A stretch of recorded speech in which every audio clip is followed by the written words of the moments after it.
আপনারা বাংলাদেশি নাম দেখে তো মনে হইতেছে বাঙালি, আর আমি যার থেকে আইডি নিছি সেও তো বাংলা জানে। হ্যাঁ ভাই, আমরা তো বাংলা জানি। কে আপনি? ভাই আমি ওর একটা ফ্রেন্ড বাংলাদেশি। তো তুমি ইন্ডিয়া সার্ভারে কেন আসছো ভাই? আরে ভাই, বাংলাদেশি প্লেয়াররা তো নুব বট শট, এগুলারে কিক দেন ভাই, এগুলোর সাথে খেলা যাইবো না। ও ঠিকই বলছো, বাংলাদেশি ফ্রি ফায়ার প্লেয়ার গুলো একটাও খেলা পারে না, এগুলো সব বট। কিরে বেটা, শুনলাম তোদের বাংলাদেশের ফ্রি ফায়ার প্লেয়াররা নাকি সবাই বট, খালি ট্রোগন দিয়ে খেলে আর ডবল ভিক্টর চালাই। এই বেটা তোরা কাগরে বট বলস? আমরা ফ্রি ফায়ার সবচেয়ে ভালো খেলি। বাংলাদেশে খাতারনাক এডব্লিউএম প্লেয়ার আছে, এরকম প্লেয়ার তোমাকে ইন্ডিয়াতে জীবনও পাবা না। আমাদের ইন্ডিয়ানদের এডব্লিউএম চালানো দেখলে মিনা সার্ভারের বিটুকে পর্যন্ত ভয় পাই।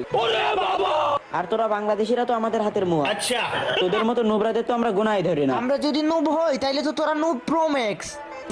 আমাদের দেশে হাজার হাজার free fire player grand master push দেয়। ওরা যদি নুব হইতো তাইলে কি কখনো গ্র্যান্ড মাস্টার যাইতে পারতো? নুবরা তো পলায় খেলে, তাই গ্র্যান্ড মাস্টার উঠে যায়। আমরা ইন্ডিয়ানরা এরকম বটের মতন খেলি না, আমাদের সাথে তো তোমরা জীবনও পারবা না। আচ্ছা ঠিক আছে, তাইলে দেখা যাক কারা জিতে। আমরা